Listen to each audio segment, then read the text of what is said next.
तूर उत्पादक शेतकऱ्यांना दिलासा देण्यासाठी येत्या 5 ते 6 दिवसात अतिरिक्त यंत्रणा राबवा।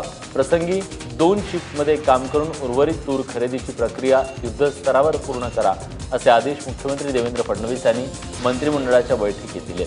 आतापर्यंत 40 लाख क्विंटल तूरीची खरेदी करण्यात आली। खरेदी केंद्रांवर उर्वरित नोंदणी झालेल्या तूरीची खरेदी प्रक्रिया सुरू आहे। ती येत्या 5-6 दिवसात पूर्ण करण्यात येईल, असं मुख्यमंत्र्यांनी स्पष्ट केलंय।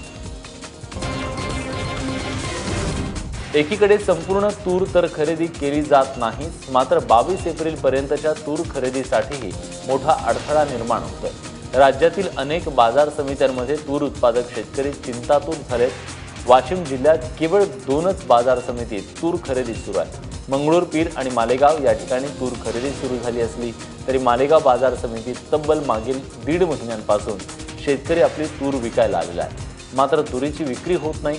तिकडे यवतमाळमध्ये देखील तूर खरेदी होत नसल्याने शेतकरी अडचणीत सापडलाय।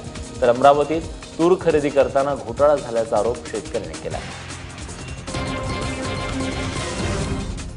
बुलढाण्यातील शेगाव कृषी उत्पन्न बाजार समितीत तूर खरेदीत घोटाळा झाल्याचं समोर येत आहे।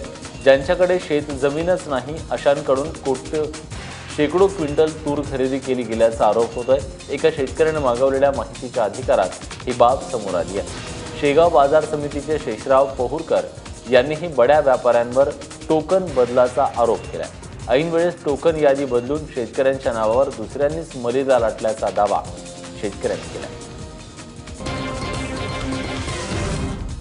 जीएसटी साठीचं विशेष अधिवेशन येत्या 20 ते 22 मे रोजी होणार आहे। मंत्रिमंडळाच्या बैठकीत हा निर्णय घेतला गेला, मात्र शेतकऱ्यांसाठी स्वतंत्र अधिवेशन घ्या आणि त्याच्यात कर्जमाफीचा निर्णय घ्या अशी मागणी विरोधकांनी केली। यासाठी विरोधकांच्या शिष्टमंडळानं राज्यपालांची भेटही घेतली। तर जीएसटी साठीचं विशेष अधिवेशन 2 दिवस वाढवून 5 दिवसांचं करावं अशी मागणी शिवसेनेने केली आहे। शिवसेनेच्या शिष्टमंडळानं या संदर्भात मुख्यमंत्र्यांची भेट घेतली। या अधिवेशनात शेतकऱ्यांच्या कर्जमाफीचा निर्णय घ्या अशी मागणी त्यांनी केली।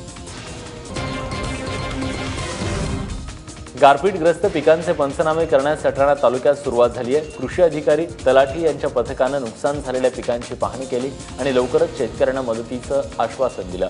पिकांच्या पाहणीस चालढकल होत असल्याचा आरोप करून नामपूर भागात शेतकऱ्यांनी रास्ता रोको केला। त्यानंतर प्रशासन कामाला लागलं। कृषी अधिकाऱ्यांसोबत नाशिकचे पालकमंत्री गिरीश महाजन यांनीही शेतकऱ्यांना पूर्ण मदतीचं आश्वासन दिलं। दरम्यान अवकाळीमुळे 500 हेक्टर शेतीचं नुकसान झालं असून एकूण 600 शेतकऱ्यांना फटका बसल्याची माहिती नाशिक जिल्हाधिकारी कार्यालयाने दिली आहे।